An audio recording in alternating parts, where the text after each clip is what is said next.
안녕하세요. 개인 투자자분들의 멘토 프로페서 킹입니다. 11월 22일 기술적 분석의 좋은 모닝 브리핑 출발해 보도록 하겠습니다. 자, 일단 미국 시장 같은 경우에는 아, 설명하기 굉장히 어려운 흐름들이 나오고 있습니다. 그러니까 제가 이 아일랜드 갭에 대한 시나리오를 이야기 드렸는데 두 번째 시나리오가 당첨은 됐어요.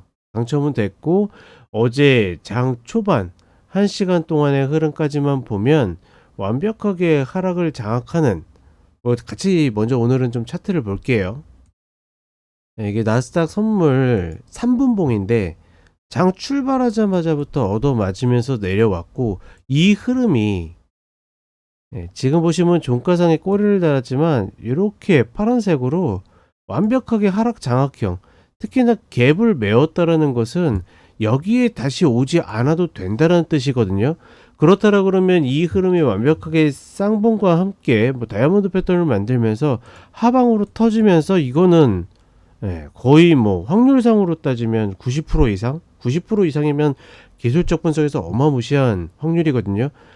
이건 무조건 최소한 120평 이상 빠지는 그런 흐름을 만들 수 있는 조건을 다 만들어 놨는데 이거를 또다시 꾸역꾸역꾸역 들어 올리면서 거의 그러니까 이 상승 흐름으로 만들면서 끝났다라는 것은 냉정하게는 설명이 잘 되지 않습니다. 앞에는 지정학적 리스크로 내려왔다가 뒤에는 그게 풀리고 종목들이 올렸다 이런 흐름도 아니기 때문에 사실 이런 흐름들을 설명하기는 좀 어렵다라고 보고 있고, 특히나 이러한 과정에서 보게 되면 나스닥 100이거든요. 그러니까 이 선물 자체가 나스닥 지수를 대표하는 게 아니라 나스닥 100이죠. 우리나라도 코스피 현물 시장이 있고 코스피 200 종목을 기반으로 해가지고 선물이 있는 것처럼 얘는 나스닥 100이죠.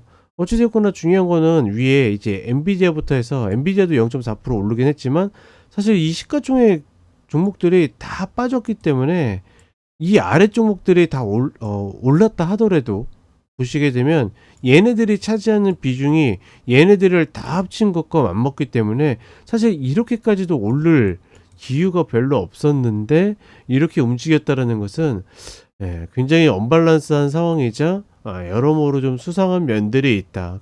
굉장히 지수를 좀 억지로 붙잡고 있는 듯한 느낌을 사실 오늘만 준 게 아니라 계속 주고 있습니다. 과연 이러한 흐름에서 우리가 예측을 하는 게 의미가 있을까 싶긴 하지만은 중요한 거는 지금 상황에서는 어딜 봐도 여기에서 매수를 들어가기에는 단순하게 이런 양봉, 꼬리 이런 것들만 보고서 들어가기는 만만치 않다라고 보고 있고, 일단은 갭을 메운 상태에서 이 자리를 다시 올라타는가 마는가는 중요한 변곡이 여전히 만들어지고 있다. 사실 얘네들은 지금 이번 주 내내 변곡을 만들었어요.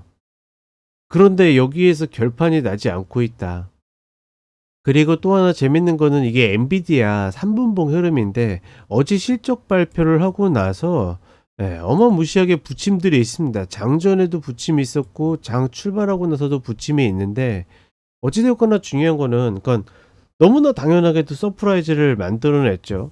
컨센서스라는 게 이제 미국 시장에는 큰 의미가 없을 정도이고, 그 다음에 이제 이게 설명이 안 되니까 위스퍼 넘버라고 이제 또 다른 개념의 어떤 숨겨진 그 컨센서스에 대한 이야기까지 나오고 있는데, 중요한 거는 얘가 시가총액 1위다운 비전을 제시했는가 아닌가에 대해서는 사실 고민이 많다. 얘네가 순이익이 190억 불 정도 되는데 그게 우리 돈으로 분기에 24조거든요.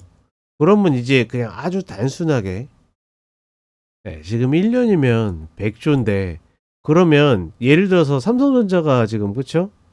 한 해에 30조에서 40조 정도, 지금 320조 시가총액 요즘에 좀 올라왔나요?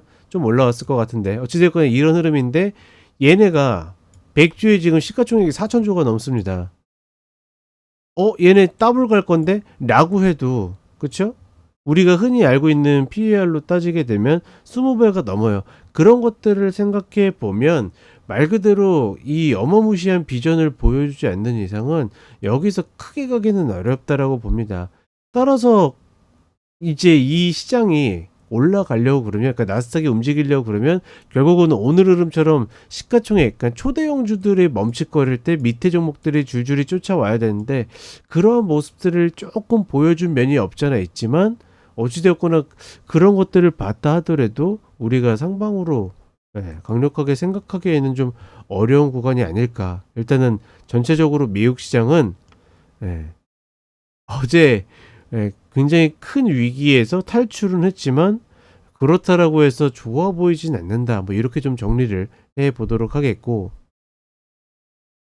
한국 시장 같은 경우에는 뭐 코스피는 지금 이제 쌍바닥을 찍고서 이 구간을 횡보하고 있는데, 사실 횡보하면 안 되고 더 치고 가야 되는 흐름인데 수급이 여전히 외국인들이 매수로 들어오지 않고 있기 때문에 이러고 있다. 여기에서 한 번 더 밑으로 밀려서 쌍바닥을 만들어 주는 게 어떻게 보면 가장 확실한 패턴이라고 보고 있고, 코스닥이 먼저 그 패턴을 만들어 내고 있죠. 이 패턴을 만들어 내고 있기 때문에 과연 먼저 수급이 풀릴 것인지, 어제는 알테오젠 같은 경우에는 뭐 전국 단타 대회가 열렸죠.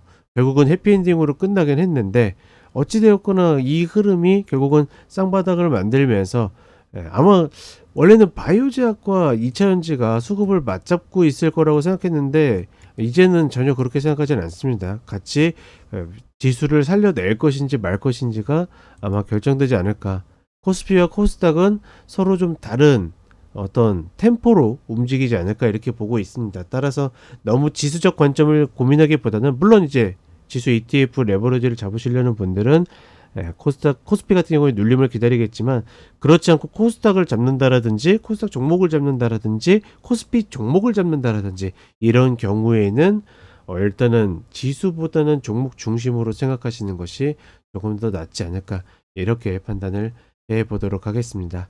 자, 이렇게 이야기 드렸고 저는 4시에 쇼츠로 다시 찾아뵙도록 하겠습니다.